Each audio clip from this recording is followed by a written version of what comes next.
welcome to our podcast, Alice in Eduland. My name is Alice, of course, and I'm here with Emilie Sitzia today, who's a professor at FASOS, the Faculty of Arts and Social Sciences. Yes, I always have to think of it before I get that acronym down. But yeah, and also you also work at Amsterdam, right? Yeah, Yeah. also at the UvA, Yeah, the University of UvA. Amsterdam. Yeah.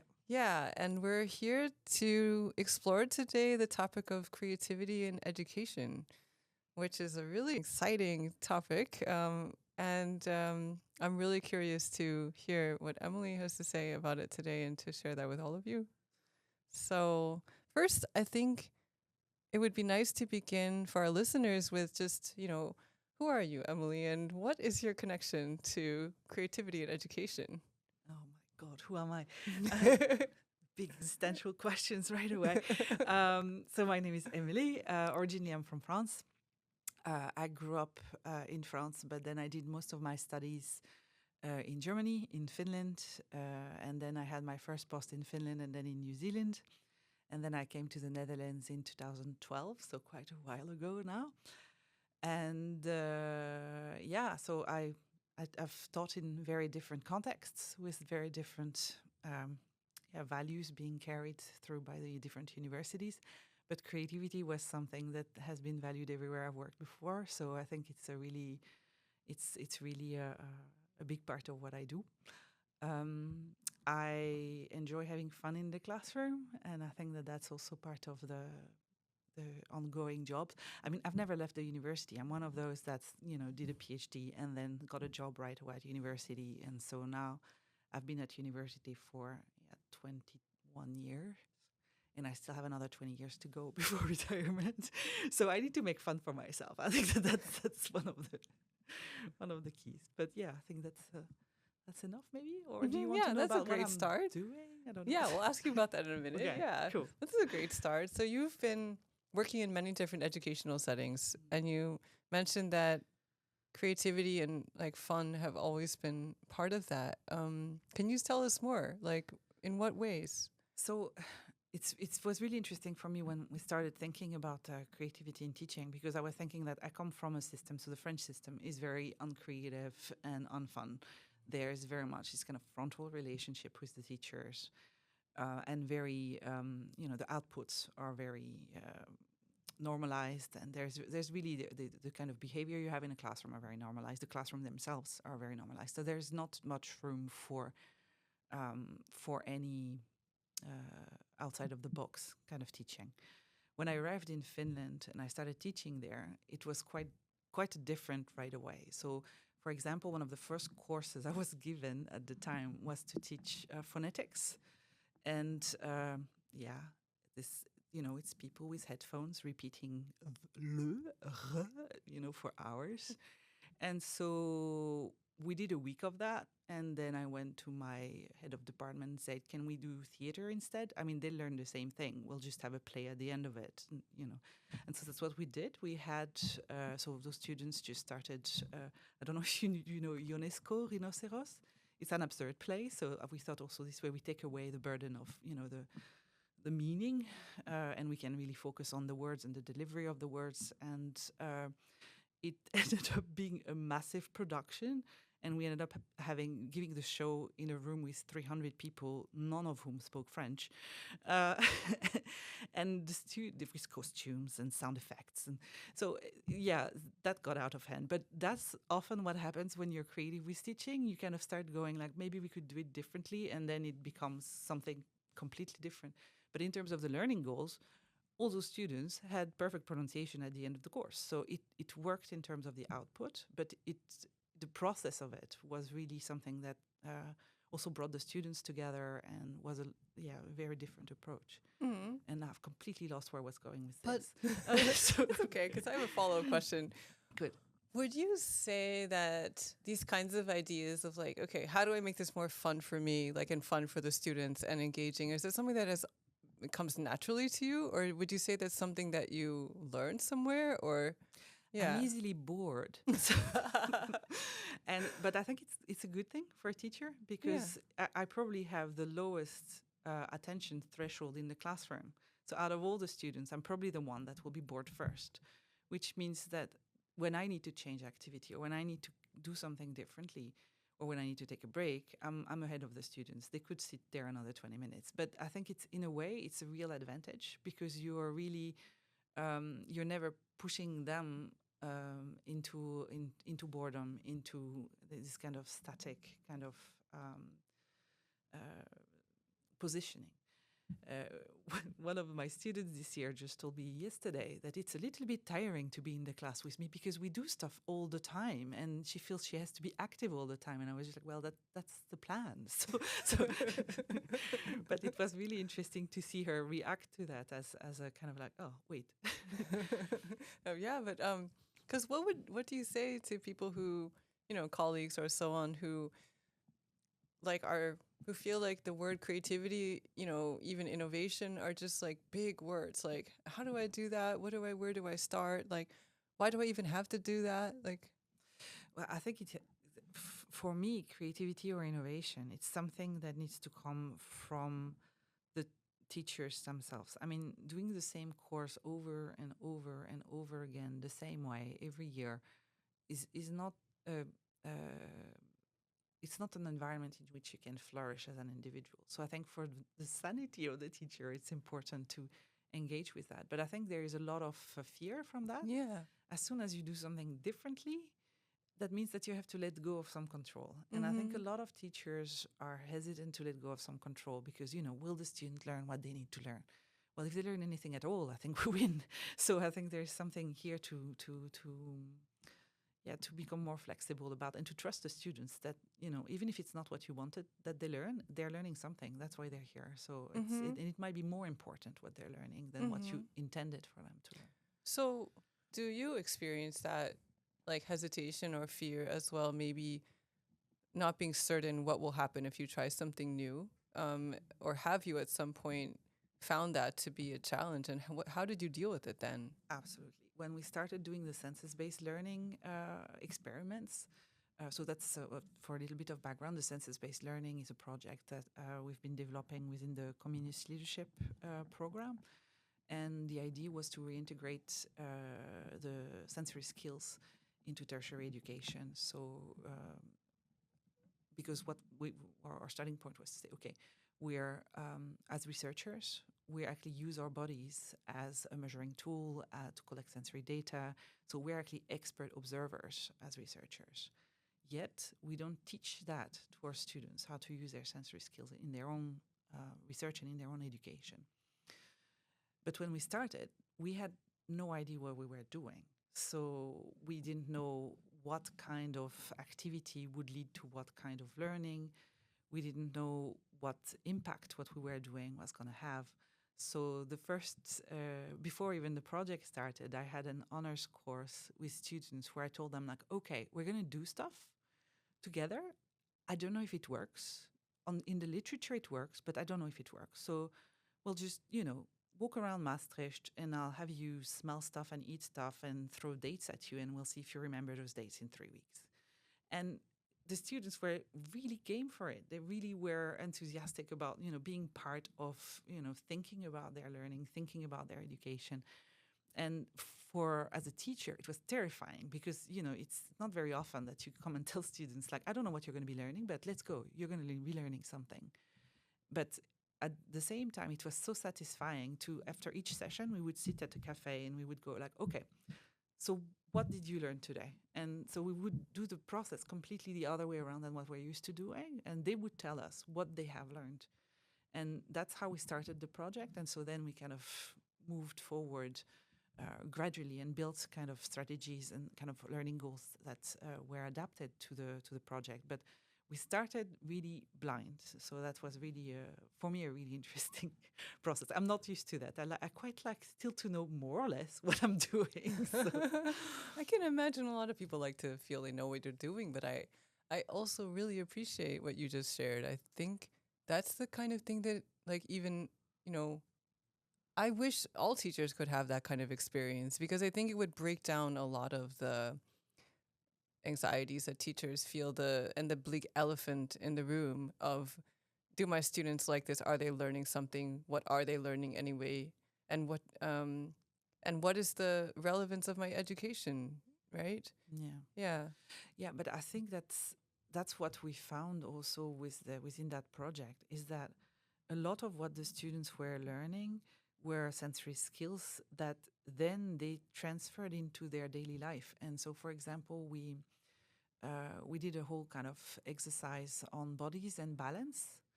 And 2 weeks later, when we saw the students, one of the students came to me and said, "You know, I've never managed to balance myself on the bicycle, and now I can." And I was just like, "Well, that's a big win. I mean, in the Netherlands, that's a life skill." So it's really something that I thought, okay, that's important. Actually, maybe that's more important than other kind of ethnographic research skills. Maybe riding your bike is something that will save your life. Right. So I don't know. I think it's so. I think that's also the problem. It's like we are fixed on outputs that are measurable, that are standardized outputs. But what our students are actually learning is and what they will remember in 20 years is not that. It's the rest. It's the social skills. It's for example, the sensory skills, or it's these kinds of things that they are actually going to remember. So did that experience of like flipping the education around and having your students tell you every day like what they actually learned from the experience, did that then translate into like maybe more confidence for you in making more revisions in your education? Like, Absolutely. Because all of a sudden you're realizing that, oh, wait, what we're doing here works. Not necessarily how we think it works, but it works. So you start then including things in different settings. So, for example, I give a lecture on polyvocality in museums. So that's like the different voices that are present in a museum. But I want to explain to the students that, it's not so simple. So it's an 8:30 lectures. You can imagine the blurry-eyed students sitting there. And so I tell them like, okay, so we're going to sing together. So everybody thinks of a song right now. And at 3, you will start singing. 1, 2, 3. Chaos and shoes, of course. Everybody sings as different songs and some don't sing at all, etc.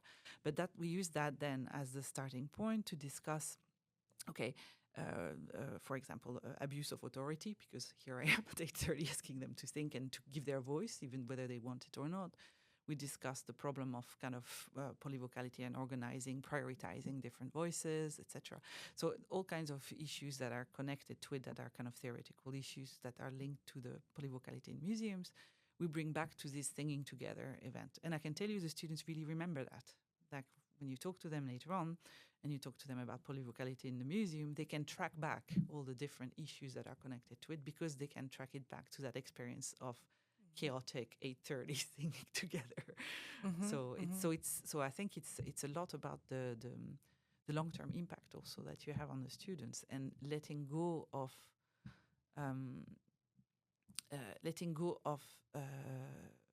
yes, it's 8:30, I'm going to start my lecture and I'm going to follow my script and I will be done on time, and I will, I think that helps a lot also to just and in any case, that's something that we're discussing a lot at the moment in the faculty at FASOS, is I don't think you can teach someone something they don't want to learn. So you need to actually bring them on board. They're part of your team. We're a learning community. We work together with the students. We don't work for them. This is really a collective, it's a collaboration with the students. Yeah, I have a couple of different questions. Actually, one of them might be really, I don't know, like a tangent or like a side question to this conversation, but I feel like it's really fascinating to me at the moment. So I think I'll just start with that in case it goes somewhere interesting. But I know that as part of the census-based learning project, you have created a website with all different kinds of interventions, like basically nice examples and instructions and things that teachers can try in the classroom that can stimulate census-based learning. But based on what you just shared, which is like kind of how it all got started, which is when you really didn't know what you were doing, you didn't know what the students would learn or if they would learn at all, and you just went for it. I mean, in a very transparent way, right? You said to the students, hey, I don't know what's going to happen here. I think you're going to learn something, but let's see what will happen. And then you received this input from the students about what they were learning. And that, I want to call it like very like raw experience because it wasn't refined yet. You didn't know to refine it, right? That kind of raw experience then gave you the confidence to be able to then innovate and, create further. And I'm wondering, like, how to help other teachers, right? And is it that you think that by giving them like these interventions, like kind of examples, it would be very inspiring, I can imagine. But maybe fundamentally what they need is to also have this raw experience that you had. Of course you had to be daring enough to, or I don't know, like what the word is. I mean, I hate to use the word authentic because it feels like I'm trying to describe something authentic as authentic, like, but this experience of really being vulnerable yourself and then entrusting yourself to the process of education, almost like entrusting everybody to the process of learning, which is like a human thing. What do you think? I mean, do you think people would benefit from having that kind of experience? What I found really interesting is that, okay, we've been really advocating for census-based learning in our faculty, etc. At administrative level, it doesn't go very well. We can talk about it later, but there's really a problem in integrating it in the curriculum. I think there's even though we have by now measurable things, etc. But in terms of the uptake from the colleagues, very often the moment so we've had that website with all the different kind of interventions and things like that. But what we found is that people were looking at them, but they were not really actually implementing them in class. Then we started having kind of workshops, and same thing, people would talk about what they would try, and then they didn't really try it. But what shifted them was when they were in the class with me and they saw what we were doing, because all of a sudden they went like, oh, wait, we're allowed to do this. We're allowed to not really be so serious, and we're allowed to let the students find their way, and we're allowed to let go. And so that's why we started the comic book project, actually. Because the idea with the comic book project was to really allow teachers to see what it looks like in a classroom. And we really pictured it as a recipe book, like here are the ingredients and here are like, the kinds of things that the learning output that you can have. But here is how it feels when you're in the classroom with the student. This is the kinds of dialogues we've had with the students. This is the kind of questions they ask. This is the funny bits that happen that we didn't anticipate, to also help teachers project themselves into that mode of teaching that demands a letting go, that demands this kind of allowing for uncertainty. I think that I still really think that this kind of, and I think it goes for any pedagogical kind of formation, actually, the best thing is to see other people do. Because when you see other people do, then it allows you yourself to say, oh, I can do that. Like there is really something that clicks, I think. That transfers, yeah. Right? And then we see what another human being can do, and then we can, map that onto our own potentialities, our own behaviors, and things we're capable of. And then it maybe gives us a little bit of the courage to try, because you see, oh, someone else is making a fool of himself or whatever, and isn't afraid of that and doesn't mind. I remember it reminds me of being in like acting classes, also like learning public speaking when I was in high school myself. And I think of these two as kind of similar learning processes, where I'm watching other students improvise and I'm just like, oh no, I am not doing that. Like, I don't even know where to begin, right? But somehow seeing it and then like being in an environment where I had to try, or I was like, okay, yeah, I want to be part of that. There was part of me that's like, I want to try, right? And it was so awkward, at first. And I don't think I got it, at all, like even in those like classes that I had, but there was something in the experience that still like stuck with me as a possibility, I think, for later on. It was the same with public speaking. I think I had to do it so many, many times, and to really be like, oh, this is something I can do now. And I think with what you're describing as well, this kind of learning a different way of being a teacher, being in that role, it takes really an opening in your own mind of like what is possible. And I think then, seeing someone else do it, even flounder around while doing it is yeah, it can be really liberating, like encouraging. But I think what you see also is how much this kinds of teaching allows for students to become creative.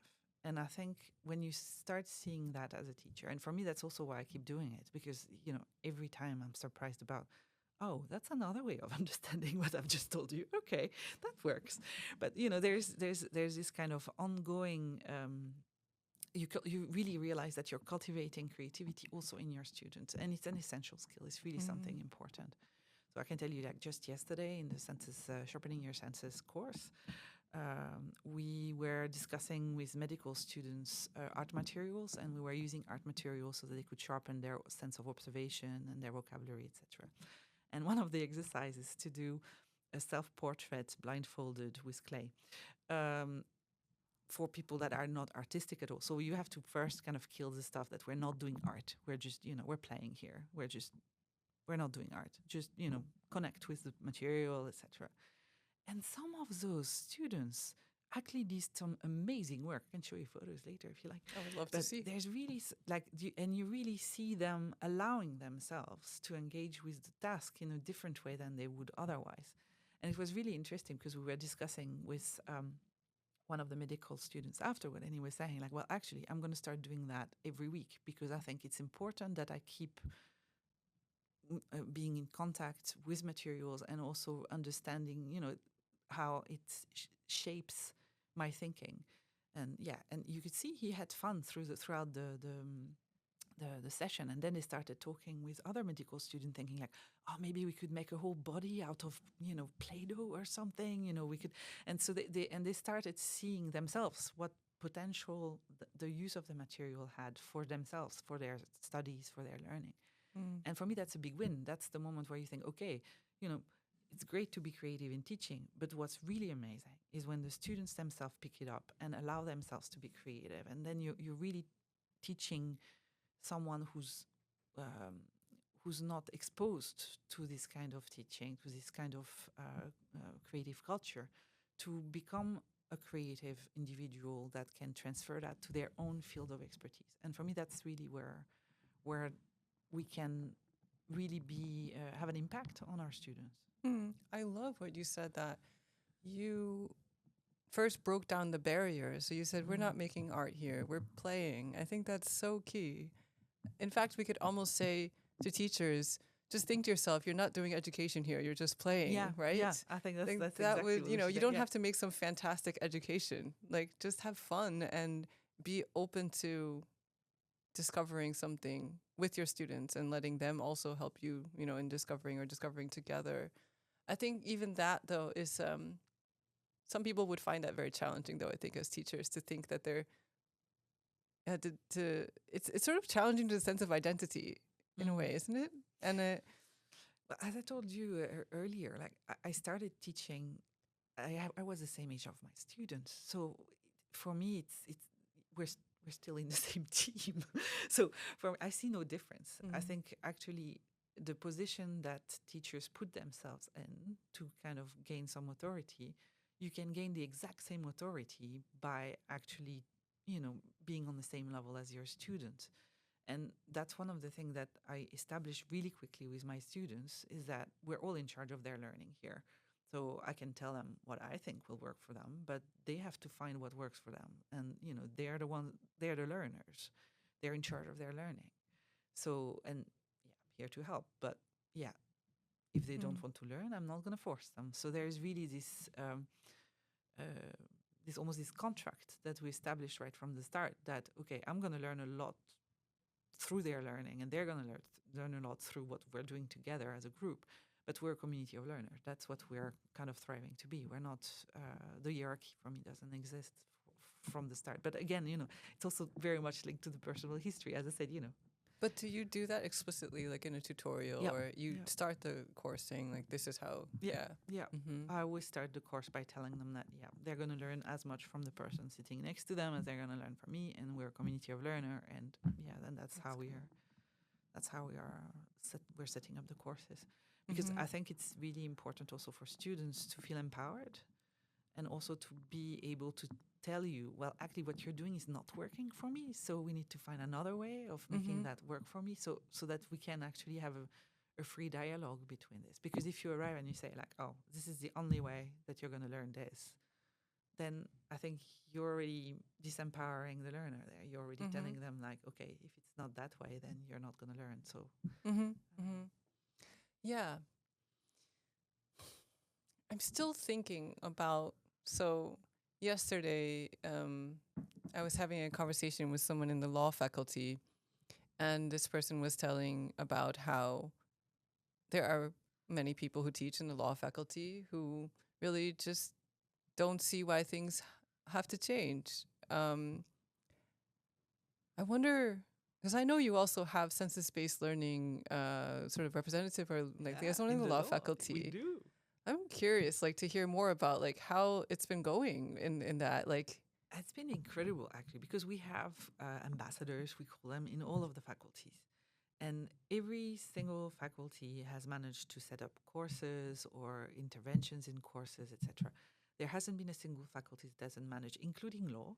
So with Moot Court, they've been doing a lot of kind of sensory things, and there's been all kinds of discussions around like the senses of the courtroom. That's been one of the things that they've been working on. But it's the same in biology. We have a biologist. He's been licking rocks with his students. Good fun, apparently.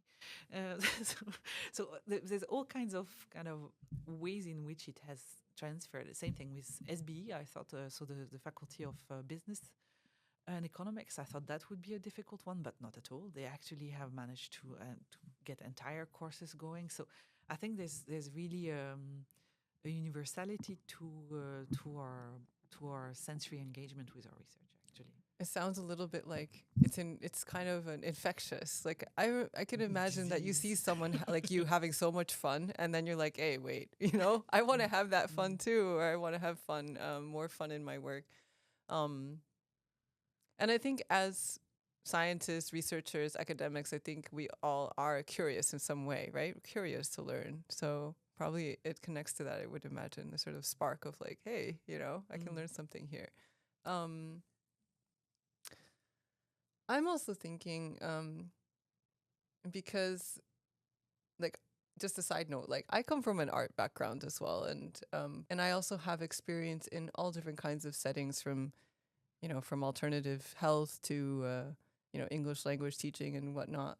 And what I find is that any perspective can become a prison, like if we hold it up and make it into that thing on a pedestal.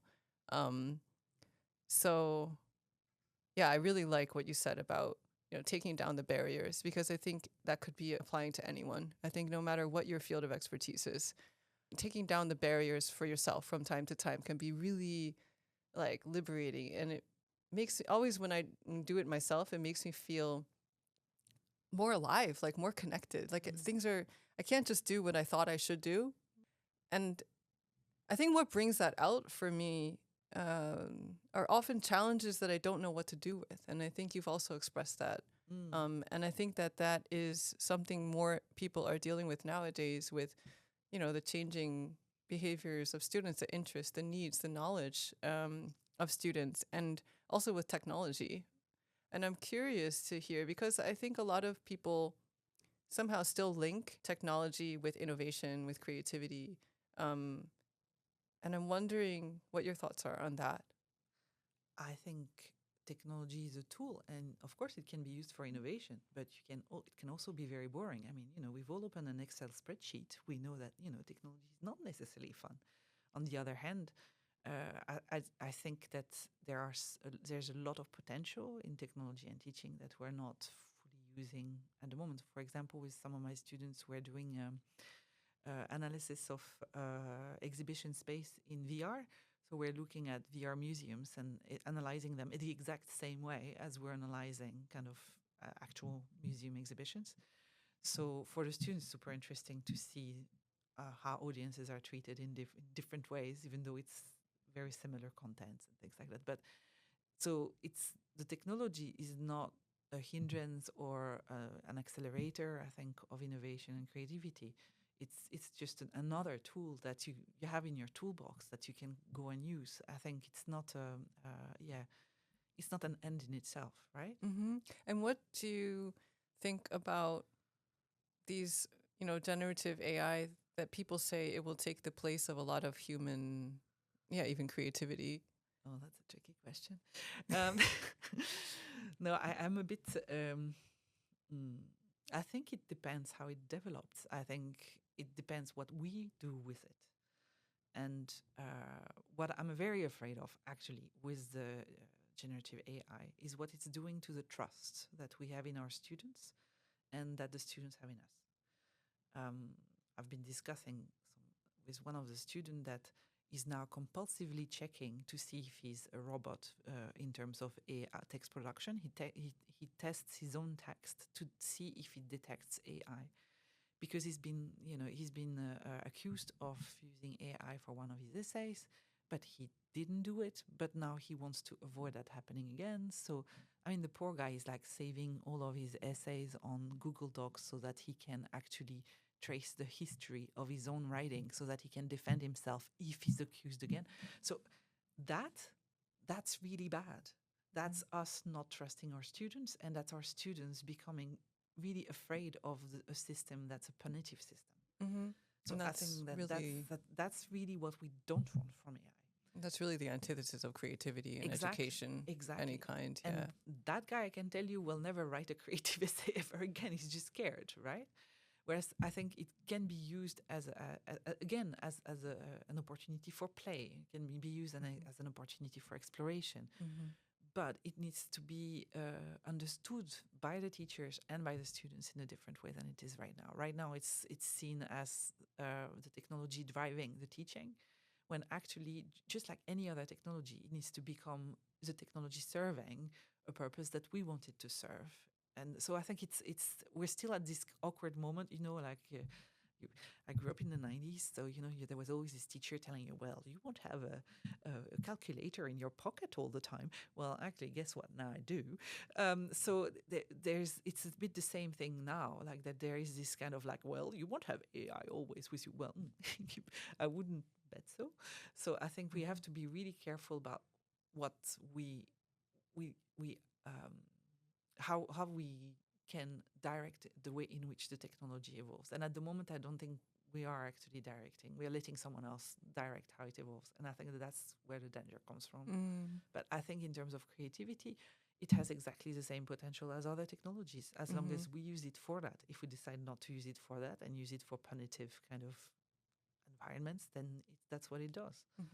So yeah, that makes sense. And yeah, it's like, I think I'm also seeing parallels between what you've told about, the way your own approach to education transformed by taking down the barriers and becoming curious, and also engaging in a playful way with whatever was in front of you. I think the same could apply with AI tools or any kind of technology, but specifically, even generative AI. Yeah, I think what I hear from you is really like there's this kind of underlying, like bubbling, curiosity and drive that drives your sense of what the purpose of things are. And I wonder if you can speak more to that. Like, what is it that we want to use tools like AI for? Or, yeah. Well, I think in the end, such tools can really be liberating for academics in general, and for just academia in general. Because, okay, let's say that in 10 years' time, I enter some, nice probes, and I get an article out with a nice literature review, etc.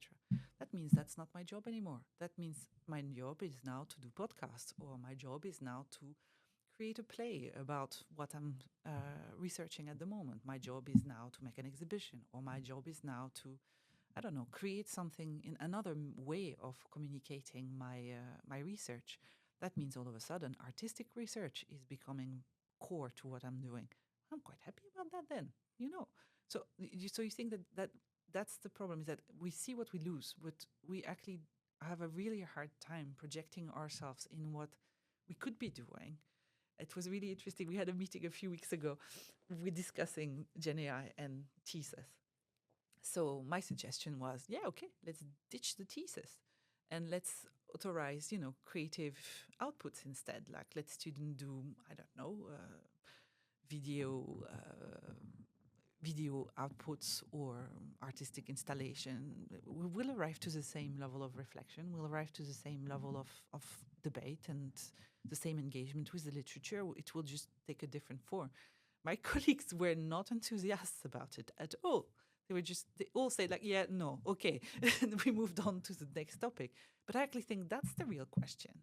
Because there's a point of, but they were just like, no, but it's important that we teach them how to write academically, etc. Okay. Just the same way, my math teacher was saying that it was really important that I learn how to do this kind of mathematics stuff because at the time it was important. But how will it be in 10 years? I don't think that in 10 years it will be that important to know how to write a thesis because I really think that Gen AI will be able to do that for us. And asking the question of what actually was that writing exercise for? What was it supposed to be training? And if it's not training that now, then how else can we train that? Exactly. Right? Yeah. I think there's so many, people in our community these days who really are feeling like big changes are needed, big changes are coming, and yet there's not very much sense of how to actually do that or what exactly is needed. And I feel that what you described to us in your approach to, what we might call, being more creative in education, but really just playing, having fun, being willing to explore and go on that journey and not stay stuck in the fears or the ideas of what it should have been or it could have been and what we want it to be. I think you've described a situation where you were just so open to discovering what it would be. I think that taking that approach would probably be really helpful for a lot of people in whatever way they can. Yeah, I'm curious to hear from you more about that too. I think for a lot of teachers, if they think back to their own experience, a good class is not a class that went as you planned it. It's a class that went in a different direction that was interesting also. And, again, maybe you didn't cover what you planned to cover, but it was a lot more interesting and fun to do whatever it is that we were doing. So I think that that's an important shift in mindset to really think that, okay, doing your job well is not necessarily doing what's planned. So I think it's a different... it's a shift in attitude. But I think it's also a shift in how we're being evaluated as teacher. It's a shift in how we're being taught as teacher and, how we are engaging with our material. So it's